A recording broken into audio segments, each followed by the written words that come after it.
welcome to MandoBug Crafts, episode 62. Hey, what's up? I'm MandoBug, but you can call me Amanda if you want. I'd like to say thanks for checking me out, new viewers, and thanks for returning, everyone else. So, something I've learned. It's not so much something I've learned in a sense as a new craft or a new skill, but it's a new word. I actually ran into the item before I found out what it was called, and then as chance had it, I ran into the word on the internet, and I was like, what is this? I looked it up, found out, whoa, that's what that was. So, have you seen these before? And I don't mean a pin cushion. I'm sure you've seen a pin cushion before. But this is actually a pin cushion that I received in my fall swap package from my partner, and I'm not going to show you the whole package just because I have it kind of like all sprawled out, because she knit a sweater for Emily and I put that with Emily's clothes, and she knit me a hat and I put it with my clothes, and I just don't feel like getting it all out. But she did make me this pin cushion, and it's actually got a name for it. It's called a biscornu, or biscornu, however you want to say it. It's a French word. I looked it up in advance because originally I was like, that sounds Italian, but the internet says it's French, and I don't have a French accent, so I'm gonna say it in the Americanized way of biscornu. But it's really cute. So you can buy these as cross-stitch patterns, and they're 2 squares that have designs on them. This one's just plain on the bottom, but some have designs on the front and the bottom.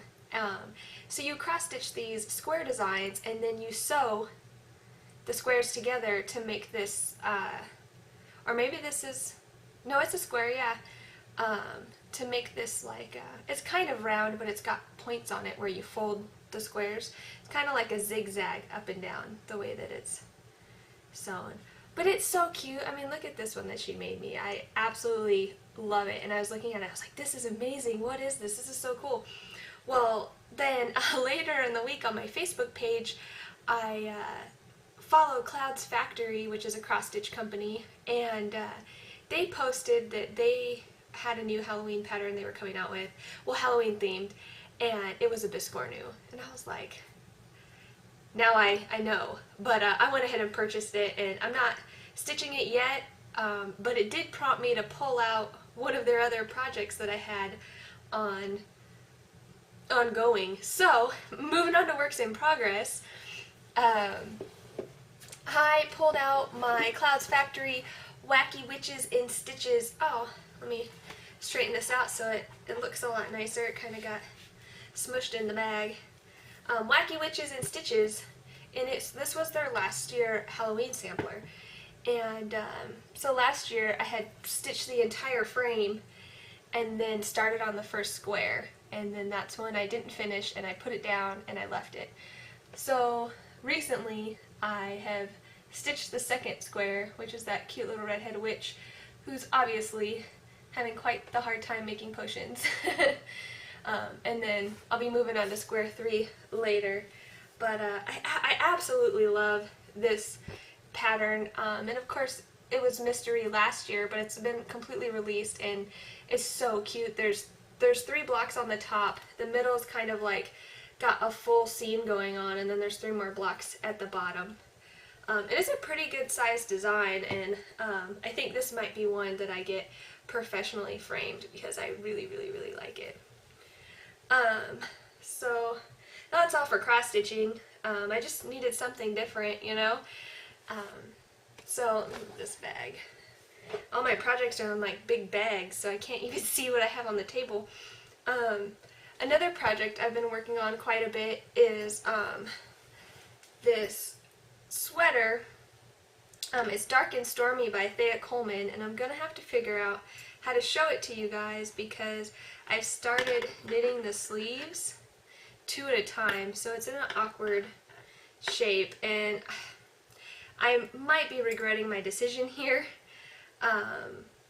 So I'm knitting it, if you haven't seen it, I'm knitting it out of Blue Moon Fiber Arts Targhee Worsted in the deep unrelenting gray colorway, and even just like holding these 2 skeins you can see the differences in the dye and here's a third one. These are all 3 different skeins, but only half of them because they're giant skeins.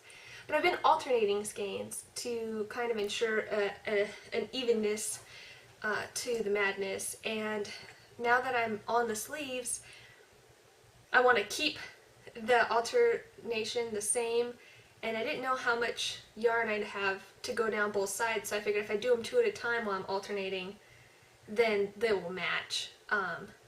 But to do that, I have to work from the inside of the ball on one sleeve and the outside of the ball on the other, and I'm alternating every 2 rows. So I now have these 2 skeins. Oh, where's the other one?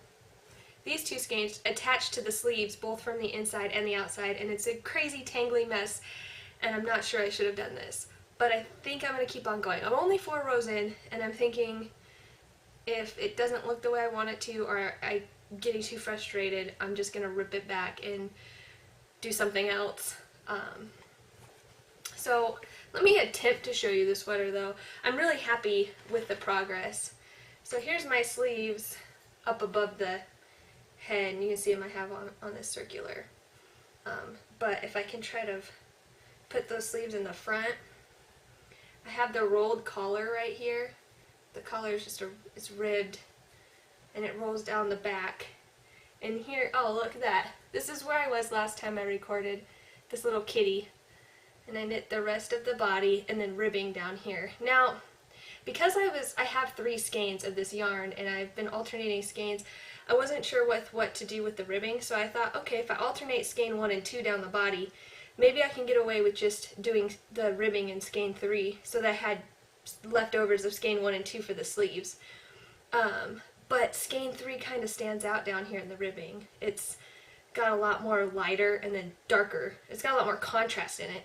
And so I notice it, but I don't know how well it'll be noticeable to people who aren't paying attention. And I knit here's the front, you know, it's a cardigan, so it's open. But this button band, it's 3 inches or so, is picked up and knit along the whole front, the collar, and the other front. And I did all of that with just skein 3, and it doesn't look as bad, and I think it's because the rows are much longer. And then these pink stitch markers is where I put my buttonholes in. I left the stitch markers on there because I thought it would help me when I go to line everything up and place the buttons later. But so yeah, like I just have to do the sleeves. I wish I could show this better, but I'm afraid of losing the needles on the sleeves. And you can see, like, I don't really have sleeves. I've just started them. And there's stitches that you pick up in the armpit of the sleeves, because I had these stitches for the sleeves on waist yarn. You pick up 4 stitches in the armpit, but like I've done that before for sweaters, and I still end up with kind of like a funky hole. So I think I'm just going to use the ends to weave it in and call it a day. I think it'll be fine. But I'm excited. And I'm knitting it on US 7, which is 4.5 millimeters, which is what I'm getting gauged with. I'm not really sure what the pattern recommends, but I feel like because this yarn is targy, it's a nice chunky worsted weight. And then sharing the same project bag, I started a hat just to get some different colors on the needle at the time. And I didn't get very far. Sorry if there's like spare needles and stuff in the bag. And they're just falling out all over the place. But yeah, you really can't see much on this because I've just started the ribbing and then the body of the hat. This is, oh man, Mrs. Crosby yarn. I think this is her steamer trunk. It's worsted weight, if that's the base. I don't have the tag over here. Oh, yeah, I do. Yeah, this is Mrs. Crosby's steamer trunk in the Northern Perula colorway. And I'm really into the orangey kind of, it's kind of showing up greener, at least on the screen on my camera. But it's more of an orangey green in real life. But does that make sense? Orange green? It's not green. Some spots where the blue bleeds onto it, it turns green, but it's because it's like a yellowy orange. That's what it is. And then the blue is like, it goes from like almost dark black in some spots to like a navy blue, even lighter than navy blue, kind of like a,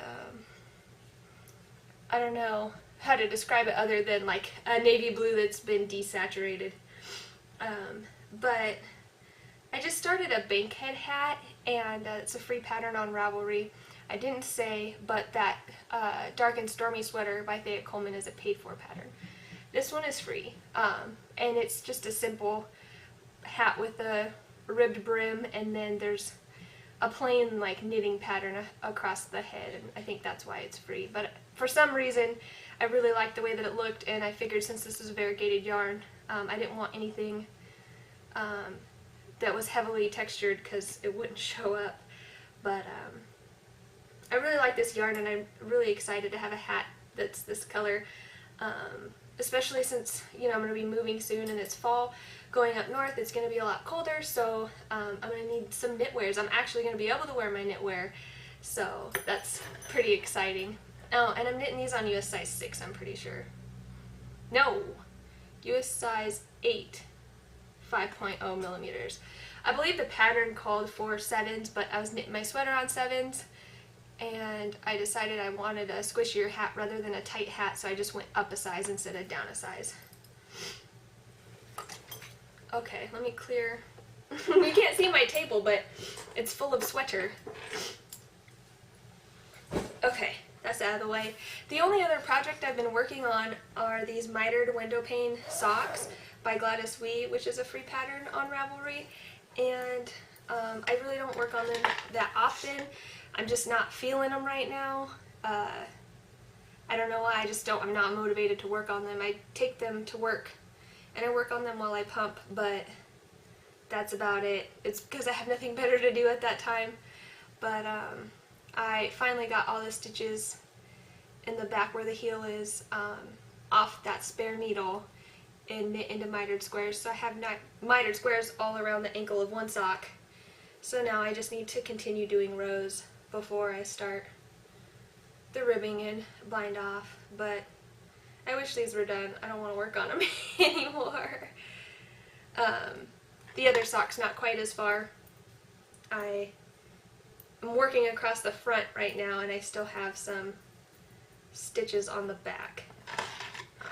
But I think I mentioned last time I recorded that, you know, there's this gap right here where a square starts and you have to meet together. And I have been just picking one up and knitting them together every other row to close up that gap, and so far I'm okay with the way that it looks. It gives this little line between the squares. Let me see if I can. So many ends to weave in with these socks, but do you see how that's raised right there? That's what happens from knitting them together on every other row, but it's really not that big of a deal. And I join them in the back of the sock, so like it's not like it'll be in the front if I'm really trying to show them off or something, which I don't know why I would do that. My crazy socks are for me. So, and I'm knitting those on US size 0, and it's Lorna's Laces shepherd sock in the Unicorn Parade colorway. Alright, so moving on to finished objects. I finished my exploration station, and it is just as huge as I thought it was going to be. I'm not wearing it because it's really hot outside, so it's really hot in my house, but I can put it on and show you after I show you its hugeness. I'll have to get up. Let's see. There you go. Okay. So yeah, it's a very large shawl. I mean, that's my arm span, and I'm barely able to hold it up. And you know, I think a lot of it has to do with the gauge that I knitted at. I had a nice open gauge, so it blocked super huge, but it's not necessary. I've seen other people's shawls that aren't quite as big, and I think they just had a tighter gauge so it didn't block out as much. But is this even the right side? No, that's the wrong side. Let me make sure I'm showing you the right side. Yes. So it has these funky stripe patterns, and then the brioche, and then the sassy slips. The Nothing But Knit created this cool striped section because you alternate colors but you just knit. And then the ending section here was just, you know, an increase and decrease chevron section, which gives you that nice little pointed border. It's not a severe point, it's like kind of like a rounded scallop, but I think it's really, really pretty. So the purple, well, I don't know why I'm showing you there for the purple because it's in between, but this purple at the bottom, all of the yarn is Tosh Merino Light, and the purple is Raspberry Cordial. In this next section that's blue and gray stripe, the gray is Tern, the blue is Stargazing, and then that pink that you see in the slip section and the brioche section, which is also this pink, it's kind of like a fuchsia, that's Dahlia. And so all the colors. This shawl is great because you can seriously wear it if you're cold, like, and just wrap yourself up and be like, it's cold outside, which is probably how I'm gonna wear it a lot. But I mean, it even stays on your shoulders just regularly. And the cool thing is it's so big, and there's so many stripes and so many textures that you can wrap it around in almost any way that you want. Like, you don't even have to have both of these in the front for it to stay on because it's so huge. If you just want one in the front, and like the way I wrapped it, it's underneath, but you could do it underneath, over the top. There's just a lot of options because this shawl is huge, and the textures and the color patterns, I think they go really well together. It reminds me, and I think this is why I love it so much, in a sense it reminds me of Sally from The Nightmare Before Christmas. It reminds me of her dress because it's kind of like a crazy patchworked like piece that's slightly feminine, and but it's got these nice dark colors. So I'm super excited about this shawl. I really love it, and I think I'm gonna get a lot of use out of it this fall and winter. I just wish it didn't take so long to knit because the brioche section is like the hurdle. Not that brioche is difficult, but you knit each row twice, so it takes a long time to get through it. And then I stumbled through the sassy slips too because like I just couldn't pay attention to knit purls. And then by the time you get past that, you have like 400 stitches on the needles, and you're just like, can I be done? Oh, and then it calls, like, to top it off, it calls for an I-cord bind off, which I think took me 2 days to do. So I'm glad it's off the needles, but not just because I'm ready to be done knitting it, but also because I love it. So that takes me to check it out. So for check it out this week, I just want to share some stuff I got in the mail. So last time I recorded, I had showed you the first installment of the Spun Fiber Club Kickstarter Fiber Club, and the second one came, and I really, really love it.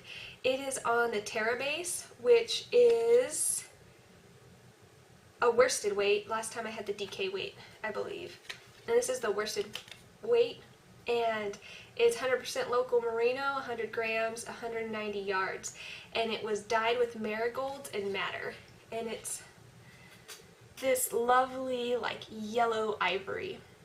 It's the best way to describe it, because it's not like, it's showing up pretty yellow on my screen. I don't know how it's showing up on yours, but it's more of like a or maybe champagne would be a better way to describe it, like a champagne color. It's very soft, and I really like it. Like, it's very feminine. I chose any weight for the yarn club, but I think this color would have been an amazing lace weight, but I still think it will be something nice on worsted weight. And it actually feels just the same as the other skein, so not the softest merino I've ever felt in the world, but definitely skin wearable, unless you are sensitive. And then the other thing I got in the mail was I ordered some yarn from Eat Sleep Knit. I left that in the living room, but I'll tell you, it's more Target worsted, but it's a multiple colorway for a sweater for baby number 2. So I'm pretty excited. I try to stay gender neutral since we don't know what the gender is yet, but Josh said it looks a little boyish, and I was like, maybe that's just my subconscious saying what I'm hoping for. But it's kind of like rainbow colors with like a little bit extra of like a gray blue and a navy blue mixed into it. But I'm sure you guys will see that in the future when I knit the sweater. But that purchase put me over the 10-mile mark, which you get a surprise gift package. So if you're participating and you don't want to know what that surprise gift is, you'll want to skip ahead a couple minutes. Otherwise, I'm going to go ahead and share what I got. So I only ordered one skein of yarn, but it came in a pretty good sized box, and I was a little confused. But that's because it had this awesome coffee mug in it, which has their Yarnathon logo on it. I'm happy with green. I don't dislike green. I immediately saw it and I was like, man, too bad I didn't get an orange. But that's just me. But I still like the green. It's still cute. And the lid has a like drink not drink, and it pops off. And inside the cup is this lovely skein of Shibui Knits. What is it? Because I don't know. Cima or it's probably Cima, C-I-M-A, and it's 70% super baby alpaca and 30% fine merino wool at a tiny lace weight, but it is ultra soft. And this is that, you know, chartreuse color. I'm not a super fan of it, but I know other people are, so I think it would be great for gift knitting. So it came with the idea to make this cowl, which is a free pattern on Ravelry, which they tell you, but it's a beaded cowl. So they also sent a crochet hook to put the beads on, which is a size 12, so I'm not sure that's gonna work. I've only had luck with beads in size 15 crochet hooks, but I crochet and I've done lace crochet, so it doesn't hurt to have another small needle or hook. And then they also sent beads. So they sent these awesome blue beads to go with it, and I thought they pair together really nicely. Again, not something that I would wear, but I think this will make for great gift knitting. And if I decide not to use this kit to make that cowl, I could always get some more Cima and make something else. But this is very soft. I really like it. And yeah, so that's what came with the kit. So shove all this back in the coffee cup. And onto current events. So I don't have any current events going on right now, and I'm not going to set up any new ones just because of my uncertainty of a podcast schedule. But the Super Summer Spin-Along just ended and I need to draw for that. Well, I needed to. So I drew for that off camera, random number generator 2 through 21, and the winner is post number 19, which was Bunnyfish, who is Heather of Bunnyfish Crafts Podcast. So yay, Heather, you won that awesome braid of wool that was donated from Kim of Simply Handspun. Man, is that right? I didn't write it down. I'll put it up here if it's wrong, or probably if it's right too. But she donated a 5-ounce braid of some wool that she dyed up in the lovely blue and yellow that I shared in the last podcast. So Heather, if you will just send me your contact information, like your mailing address, and I will share that with Kim and she'll get it off to you. So yeah, yay! It feels weird not hosting some sort of craft along, spin along, because it's really fun and I like picking out the prizes, or sometimes when prizes are donated. But that takes me on to Let's Chat. So, man, we fly out of here in exactly 3 weeks. Exactly 3 weeks. And it's really kind of snuck up on me. we're still slowly going through the house. Like, we're doing a garage sale with our friends next weekend, and I still have 2 more rooms to get through to figure out what we want to get rid of, which we'll donate if nobody takes the garage sale. And those 2 rooms aren't going to be too bad. Like, Emily has a room, and that one's halfway done. The other room is like a spare room, and then my craft room is the one that I have to finally go through, which I'm not looking forward to because it's seriously a mess. I feel like half of our house is my craft room almost. I mean, with minus the furniture and clothes, like, most of the stuff in our house is in my craft room.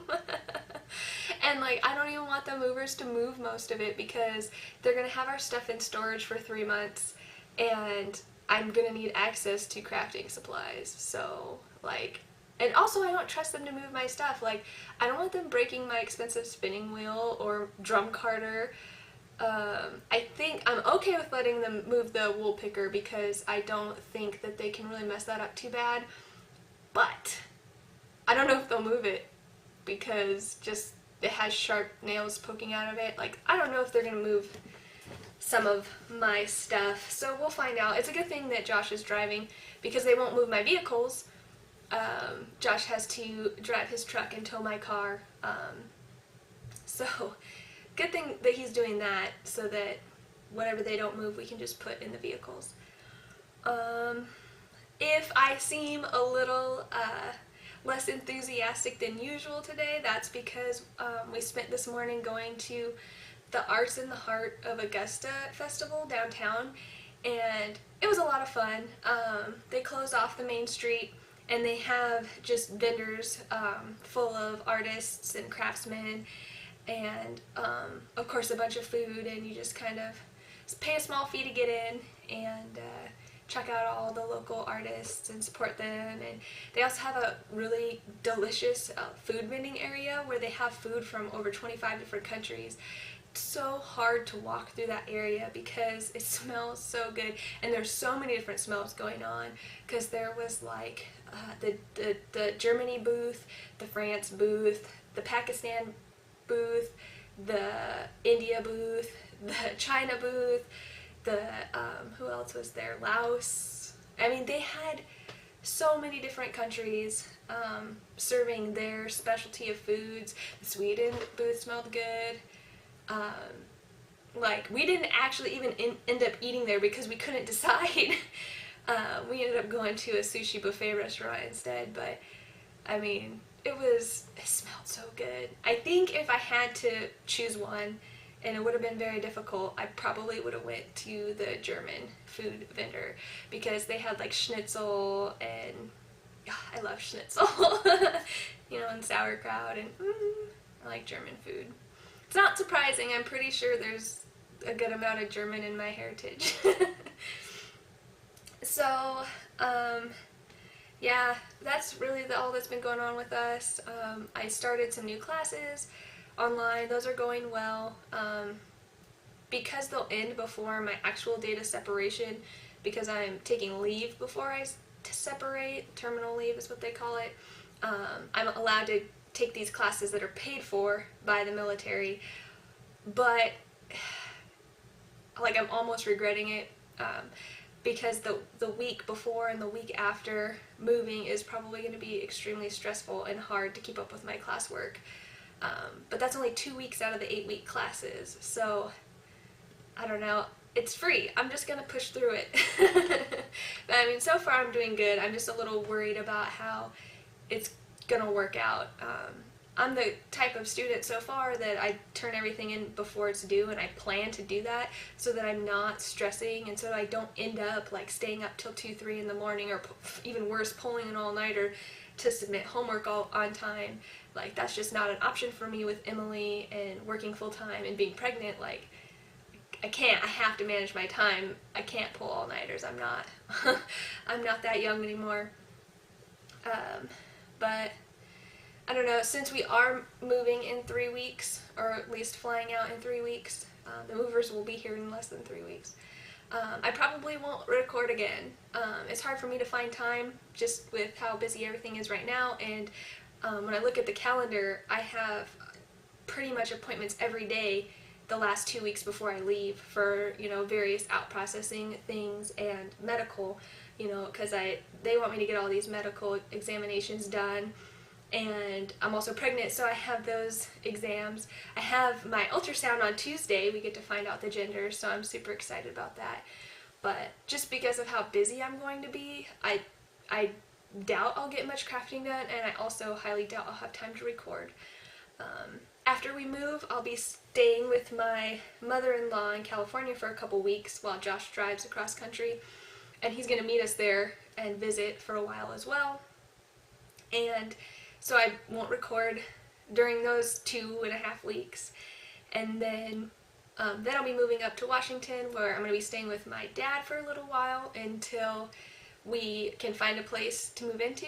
And I will probably record my first episode when we settle in there. I think the first week or two I'll probably be too busy visiting family we haven't seen in a long time.